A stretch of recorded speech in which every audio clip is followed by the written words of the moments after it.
હાલ ગુજરાતીઓને illegally America મોકલવાનું ભલે લગભગ બંધ થઈ ગયું હોય પણ બજારમાં હજુય નવી ગેમ્સ આવવાનું ચાલુ જ છે.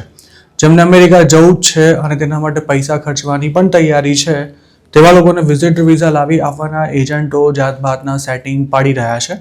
અને તેવી જ રીતે હવે યુએસમાં થતા સમર કેમ્પમાં જોબ કરવાને બહાને ત્યાં પહોંચી જવાની નવી ગેમ પણ માર્કેટમાં આવી છે.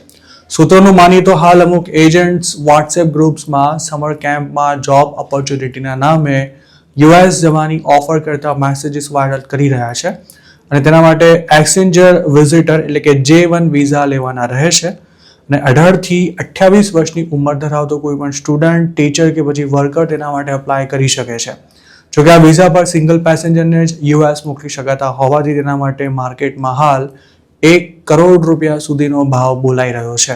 J1 પર ભલે કોઈને પણ લીગલી અમેરિકા મોકલવાની ઓફર કરવામાં આવતી હોય પણ વિઝિટર વિઝાની જેમ આ વિઝા પર ₹1 કરોડ જેટલી રકમ ખર્ચી અમેરિકા ગયેલા વ્યક્તિની ઇન્ડિયા પાછા આવવાની કોઈ ગણતરી નથી હોતી. આમ ગુજરાતને મળેલી માહિતી અનુસાર J1 વિઝા માટે પણ એજન્ટો અમેરિકામાં સેટિંગ પાડીને બેઠા હોય છે. આ વિઝા લેવા માટે અમેરિકામાં સમર કેમ્પનું આયોજન કરતી કંપની કે પછી ઓર્ગેનાઇઝર પાસેથી ઇન્વિટેશન લેટર લેવાનો હોય છે અને તેના આધારે વિઝા માટે અપ્લાય કરવાનું હોય છે. જોકે જે કહેવાતા ઓર્ગેનાઇઝર કે કંપની આ લેટર ઇસ્યુ કરતા હોય છે તે પણ મૂળ દેશીઓના જ હોય છે. આમ ગુજરાતને આ ફ્રોડ સ્કીમનો જે મેસેજ મળ્યો છે તેની વિગતે તપાસ કરતા એવું પણ જાણવા મળ્યું હતું કે 2 લોકો તેમાં મુખ્ય રોલ ભજવી રહ્યા છે. જેમાં કલોલનો એક વ્યક્તિ અમેરિકામાં બેસીને ઇન્વિટેશન લેટરના સેટિંગ પાડી રહ્યો છે, જ્યારે બીજો એક વ્યક્તિ ગુજરાતમાં પેસેન્જર્સને શોધવાનું કામ કરે છે. એટલું જ નહીં, આ ગેમમાં પડદા પાછળની ભૂમિકા ઉત્તર ગુજરાતનો એક બદનામ એજન્ટ ભજવી રહ્યો છે, જે અત્યાર સુધી કેનેડા અને અમેરિકાના વિઝા લાવી આપવાના નામે કેટલાય લોકોની પ્રોફાઇલની પથારી ફેરવી તેમને જિંદગીમાં ક્યારે પણ વિઝા ન મળે તેવી હાલતમાં મૂકી ચૂક્યો છે. અને પોતાની આ કરતૂતો બદલ આ ડફોળ એજન્ટે ઘણા લોકોના હાથનો માર પણ ખાધો છે. બજારમાં આબરૂના ધજાગરા થઈ જતા આ એજન્ટ હવે પોતાના ફોલ્ડરોના નામે ધંધો કરી રહ્યો છે તેવું પણ સૂત્રોનું કહેવું છે. J1 વિઝા માટે ઇંગ્લિશ આવડતું હોય તે જરૂરી છે પણ વિઝા ઇન્ટરવ્યૂ સિવાય બીજે ક્યાંય ઇંગ્લિશ બોલવાની લગભગ જરૂર નથી પડતી હોતી, કારણ કે આ વિઝા પર અમેરિકા પહોંચ્યા બાદ કોઈને સમર કેમ્પમાં કામ કરવાનું હોતું જ નથી. જોકે ઇન્ટરવ્યુમાં લોચા ન પડે તે માટે એજન્ટો તેની પણ તૈયારી કરાવતા હોય છે.